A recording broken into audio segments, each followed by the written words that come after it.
ഉത്തർപ്രദേശിലെ ഗോരഖ്പൂർ എന്ന ജില്ലയിൽ ഒരു മെഡിക്കൽ കോളേജിൽ 63 പിഞ്ചു കുഞ്ഞുങ്ങൾ ഒരു രാത്രിയിൽ മരിച്ചു വീണു. 63 കുട്ടികളാണ് ഒറ്റ രാത്രിയിൽ മരിച്ചത്. ആ മരണം അക്ഷരാർത്ഥത്തിൽ രാജ്യത്തെ മാത്രമല്ല ലോകത്തെ തന്നെ ഞെട്ടിച്ച ഒരു വാർത്തയായിരുന്നു. അതൊരു കൂട്ടമരണമായിരുന്നു. പക്ഷേ ആ മരണം കൂട്ടമരണമല്ല, അതൊരു കൂട്ട കൊലപാതകമായിരുന്നു എന്ന് അതേ ആശുപത്രിയിലെ ഒരു ഡോക്ടർ ലോകത്തോട് വിളിച്ചു പറഞ്ഞപ്പോൾ നമ്മൾ അക്ഷരാർത്ഥത്തിൽ ഞെട്ടി.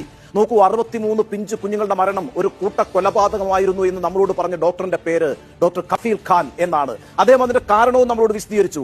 ഈ ആശുപത്രിയിലേക്ക് ഓക്സിജൻ സപ്ലൈ ചെയ്യുന്ന പൈപ്പുണ്ട്, ആ പൈപ്പ് കട്ട് ചെയ്തിരിക്കുകയായിരുന്നു. എന്തുകൊണ്ടാണ് പൈപ്പ് കട്ട് ചെയ്തിരിക്കുന്നത്? ഓക്സിജൻ സപ്ലൈ ചെയ്യുന്ന കമ്പനികൾക്ക് സർക്കാർ ബില്ല് അടച്ചിട്ടില്ല, പണം അടച്ചിട്ടില്ല. ആ കാരണം കൊണ്ടാണ് ഓക്സിജൻ പൈപ്പ് കട്ട് ചെയ്തത്. തുടർന്ന് ഓക്സിജൻ കിട്ടാതെ നോക്കൂ, 63 കുട്ടികളാണ് മരിച്ചത്. ഒരു സർക്കാരിന്റെ പിഴവ്, ഒരു സിസ്റ്റത്തിന്റെ തകരാറ്. അത് വിളിച്ചു പറഞ്ഞത് ഒരു ഡോക്ടറായിരുന്നു. അയാളുടെ പേരാണ് കഫീൽ ഖാൻ. അവിടെ കൊണ്ട് തീരുന്നില്ല, അദ്ദേഹം പല കാര്യങ്ങളും വെളിപ്പെടുത്തിയിട്ടുണ്ട്. ഈ ഓക്സിജൻ കിട്ടുന്നില്ല എന്ന സാഹചര്യം മനസ്സിലാക്കുന്ന ഡോക്ടർ തന്റെ കാറുമായിട്ട് അടുത്തുള്ള ഓക്സിജൻ സപ്ലൈസിനെ തിരക്കി പോവുകയാണ്. എന്നിട്ട് സ്വന്തം പോക്കറ്റിൽ നിന്ന് പൈസ കൊടുത്ത് പരമാവധി ഓക്സിജൻ സിലിണ്ടർ സമാഹരിക്കുന്നു. ബാക്കി ഓക്സിജൻ സിലിണ്ടർ കടം പറയുന്നു. എന്നിട്ട് തനിക്ക് കയ്യിൽ എടുക്കാവുന്ന ഓക്സിജൻ സിലിണ്ടറുമായി കാറിൽ തന്നെ തിരിച്ച് ആശുപത്രിയിലേക്ക് വരുന്നു. മറ്റ് ഓക്സിജൻ സിലിണ്ടർ എത്രയും പെട്ടെന്ന് ആശുപത്രിയിൽ എത്തിക്കാൻ ജില്ലാ പോലീസ് അധികാരികളോട് ഫോണിൽ വിളിച്ച് പറയുന്നു. ഇത്രയുമൊക്കെ ചെയ്തതിനു ശേഷം കഫീൽ ഖാൻ ഉത്തർപ്രദേശിലെ ഗോരഖ്പൂരിലെ ഈ മെഡിക്കൽ കോളേജിലേക്ക് എത്തുമ്പോൾ 63 കുട്ടികൾ മരിച്ചു കഴിഞ്ഞിരുന്നു. ഈ സത്യമാണ് കഫീൽ ഖാൻ ജനങ്ങളോട് പറഞ്ഞത്. പക്ഷേ അത് ഉത്തർപ്രദേശിനെ മാത്രമല്ല, ഈ രാജ്യത്തെ മാത്രമല്ല, ലോകത്തെയും ഞെട്ടിക്കുമ്പോൾ കഫീൽ ഖാനെതിരെ അണിയറയിൽ ഒരു പടയൊരുക്കം നടക്കുന്നുണ്ടായിരുന്നു.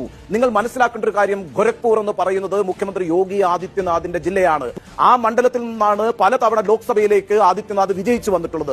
ഗോരഖ്പൂർ ജില്ലയിലെ പ്രധാനപ്പെട്ട മഠത്തിലെ പൂജാരിയായ സന്യാസി കൂടിയാണ് ഉത്തർപ്രദേശ് മുഖ്യമന്ത്രിയായിട്ടുള്ള യോഗി ആദിത്യനാഥ്.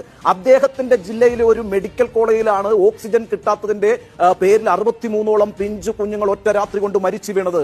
അങ്ങനെ ഒരു കാര്യം ലോകത്തോട് പറയുന്ന ഒരു ഡോക്ടറിനെ വെച്ചു പൊറപ്പിക്കാൻ കഴിയില്ല. കാരണം അത് സർക്കാരിനെതിരാണ്. സർക്കാരിന് നേതൃത്വം കൊടുക്കുന്ന മുഖ്യമന്ത്രിയുടെ ജില്ലയിലാണ് സംഭവിച്ചിരിക്കുന്നത്. അതുകൊണ്ട് തന്നെ മുഖ്യമന്ത്രിയുടെ വലിയ വീഴ്ചയായിട്ട് അത് മാറും. ഇത് മനസ്സിലാക്കുന്ന സർക്കാർ ഉണർന്ന് പ്രവർത്തിച്ചു. ഉടൻ തന്നെ അദ്ദേഹത്തെ ജോലിയിൽ നിന്ന് സസ്പെൻഡ് ചെയ്തു. പിന്നീട് കള്ളക്കേസിൽ കുടുക്കി അറസ്റ്റ് ചെയ്തു. അതിനുശേഷം ജോലിയിൽ നിന്ന് തന്നെ പുറത്താക്കി. ഈ നിമിഷം വരെ കഫീൽ ഖാൻ സ്വതന്ത്രമായി ഇന്ത്യയിൽ സഞ്ചരിക്കാൻ കഴിയാത്ത സാഹചര്യമാണ് ഉത്തർപ്രദേശ് സർക്കാർ ഉണ്ടാക്കിക്കൊണ്ടിരിക്കുന്നത്. 6ഓളം FIR ആണ് കഫീൽ ഖാനെതിരെ വിവിധ പോലീസ് സ്റ്റേഷനുകളിലുള്ളത്. അതിൽ അഴിമതിയുണ്ട്, അതിൽ സ്വകാര്യ പ്രാക്ടീസ് ഉണ്ട്, അതിൽ കൃത്യവിലോപമുണ്ട്, അതിൽ രാജ്യദ്രോഹ കുറ്റമടക്കമുള്ള കേസുകളുണ്ട്.